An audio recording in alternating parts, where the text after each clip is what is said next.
السلام عليكم. إزالات وتطوير الكورنيش وإزالات لمثلث ماسبيرو. في الأول ما تنسوناش بالاشتراك وتفعيل زر الجرس عشان يوصلكم كل جديد. احنا ابتدينا هنا من أول عند التحرير. إزالات مثلث ماسبيرو وتطوير الكورنيش، احنا بنحاول ان احنا نوثق شوارعنا على قد ما نقدر عشان أطفالنا يعرفوا شكلها كانت زمان عاملة ازاي. كل هذا العماير دي سوف يتم تطويرها، ومثلث ماسبيرو هنشوفه دلوقتي تم ازالته بالكامل.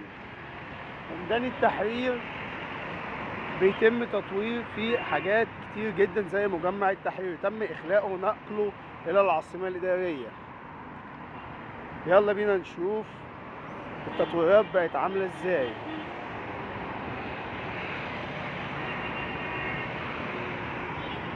زي ما انتم شايفين كده في الوش اهو قافلين اي شارع يدخل على مثلث ماسبيرو عشان بيطوروا فيه.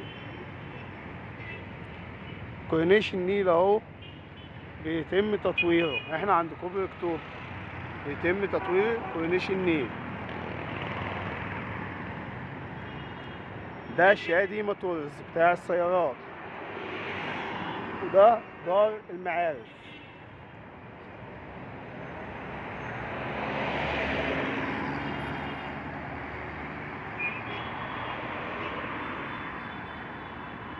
طبعا طالع كوبري اكتوبر فاضية والطريق هنا واقف.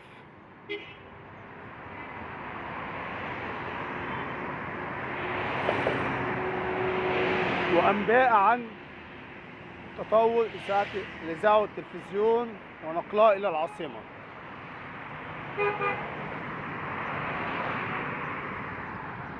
نعدي الناحية التانية نشوف ممشى أهل مصر اللي بيتم تطويره وإمداده إلى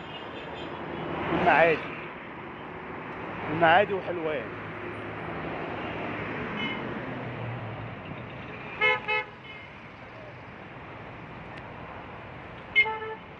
ده ممشى أهل مصر بيتم تطويره وإمداده لحد حلوان والمعادي زي ما انتم شايفين كده، بس هو لسه طبعا قافلينه ما فتحوهوش.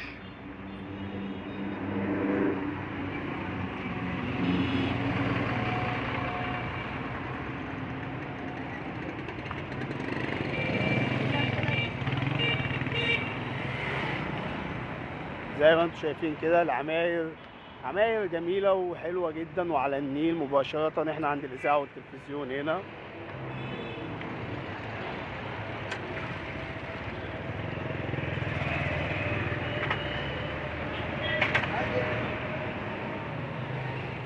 زي ما انتم شايفين كده فوق بيتم إزالة مثلث ماسبيرو وتطويره. نعدي الناحية التانية نشوف.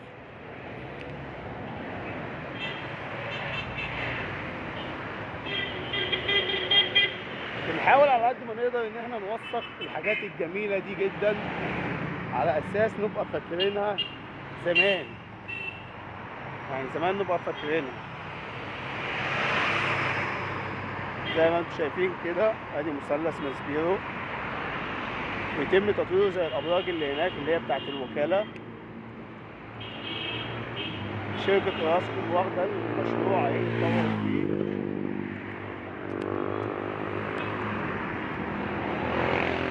الإذاعة والتلفزيون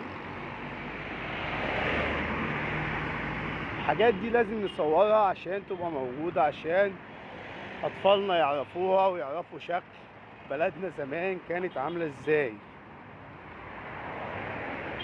ويشوفوا الملامح الجميلة.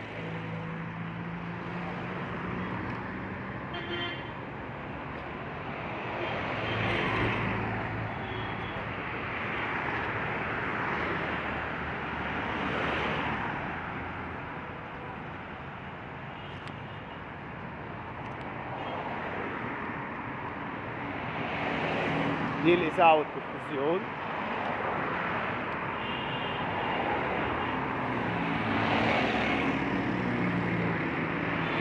كده داخلين على كوبري مايو 15 مايو. كوبري 15 مايو كان مكانه زمان تحفة من التحف الجميلة اللي هي كوبري أبو العلا. الهيئة الوطنية للإعلام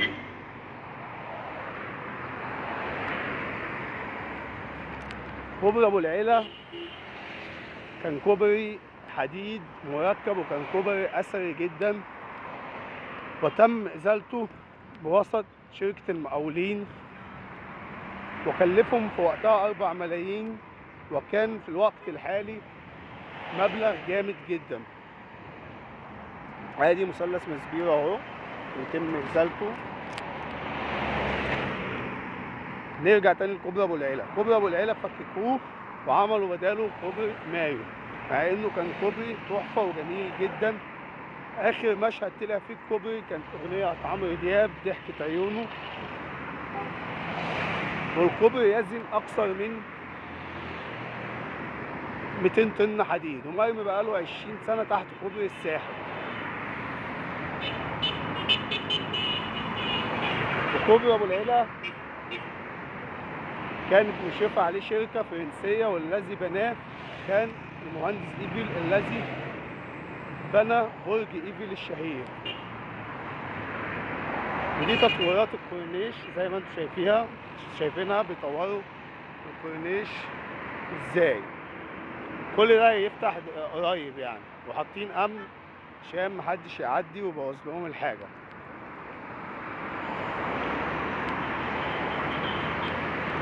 وادي وزاره الخارجيه هيتم نقلها الى العاصمه الاداريه.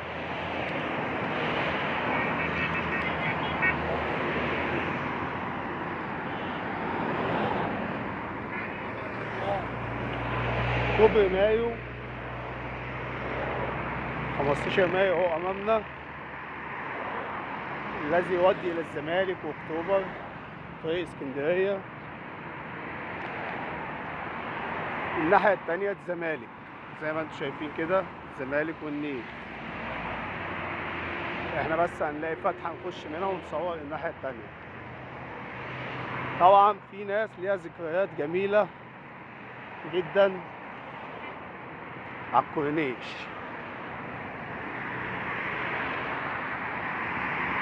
وطبعا هيزيلوا كل دوا وكل المباني القديمه دي اللي هي ناحيه الوكاله.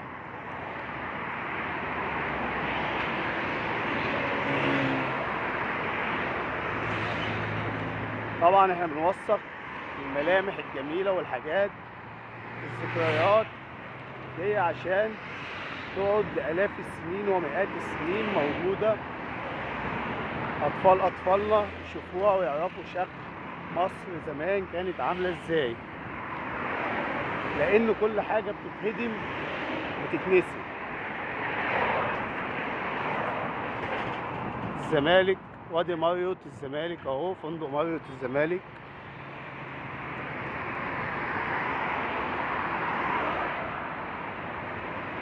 نعدي الناحية التانية.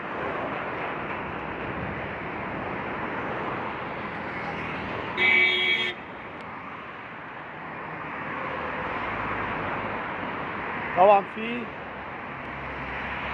تطورات كتير وفي حاجات كتير بيتم هدمها، زي المبنى دي تم هدم حواليها، اهي اراضي اهي فاضيه معموله باركن عربيات.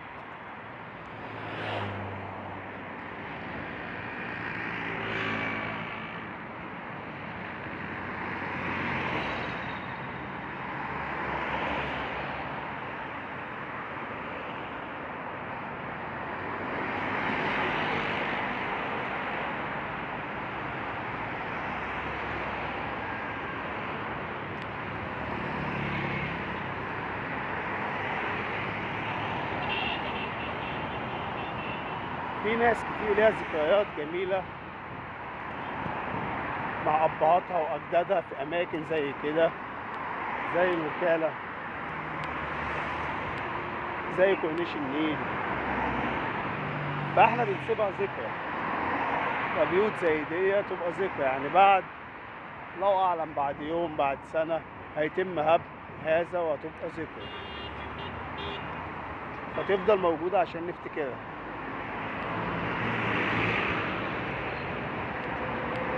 بس هي تطورات كورنيش النيل هتبقى حاجة جميلة يعني ممشى أهل مصر ده كان كورنيش عادي وتم تطويره وبقى حاجة جميلة جدا يعني.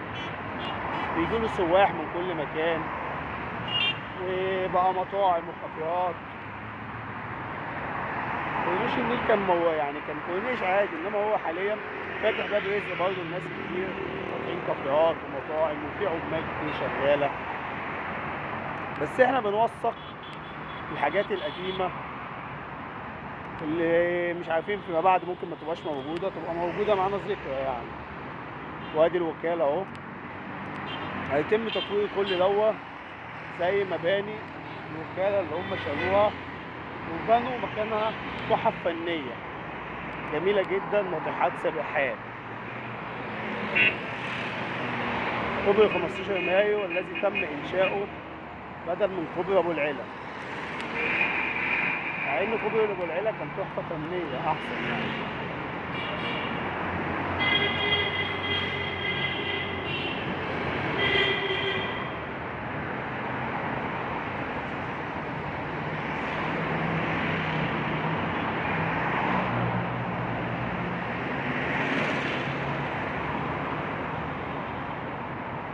احنا كده تحت كوبري 15 مايو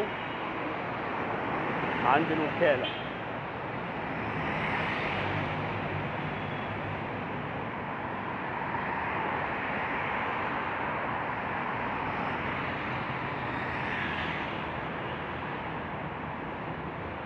هعدلكوا في الفيديو التاني نصور كورنيش النيل اللي هو ممشى أهل مصر. مصر جميلة والله وأهلها ناس طيبة،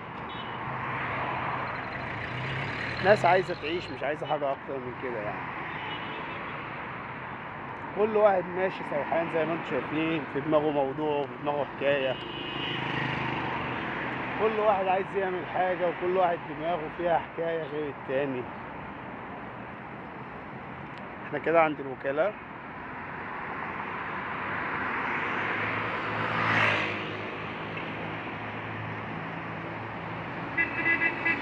الوكالة دي بتاعت الغلابة، أي حاجة ممكن تلاقيها في الوكالة، وحاجات بتبقى براندات، حاجات جاية من بره زي ما انتم شايفين ب 30 جنيه 120 جنيه 50 جنيه تلبس، 25 جنيه تلبس، 70 جنيه تلبس، ب 100 جنيه اهو ليفة مكتوبة، بناطيل ب 65 جنيه. الوكالة فيها حاجات جميلة يعني، وفي ناس نضيفة جدا بتنزل من الوكالة يعني في ماركات جميلة بتلاقيها في الوكالة. تعال نعدي الناحية التانية على ممشى أهل مصر كده، نعدي الكوبري وبعد كده نخش على ممشى أهل مصر.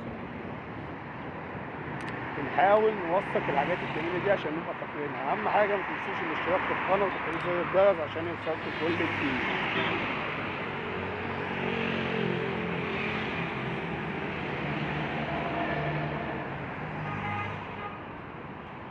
جولة على القدم عشان نفتكر بيها الحاجات الجميلة دي سواء بقيت أم انتهت.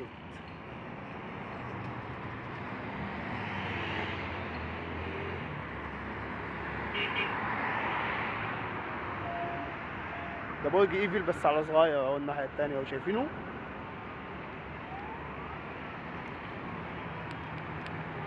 هبقى اعمل لكم جولة من داخل الوكالة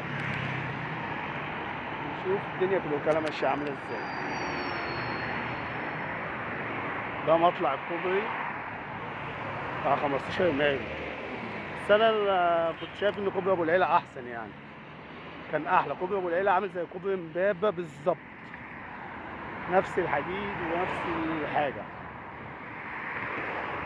يعني. انا افتكر كنت صغير جدا يعني، هو متشال في التسعينات يعني.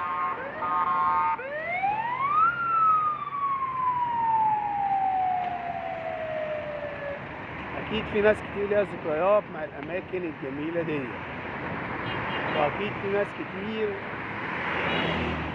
عايشة برا مصر وبقالها سنين ما نزلتش مصر، ليها ذكريات.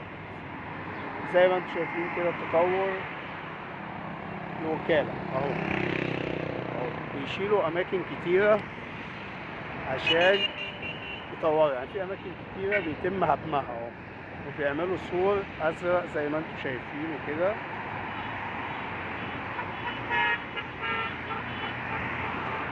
زي ما احنا بنقول يعني ممكن بعد يوم بعد سنة ما نلاقيش الاماكن الجميلة دي، وهتبقى ذكرى نفتكرها يعني. يا رب يكون الفيديو عجبكم. ما تنسوش الاشتراك في القناة. نصور ممشى اهل مصر في الفيديو القادم.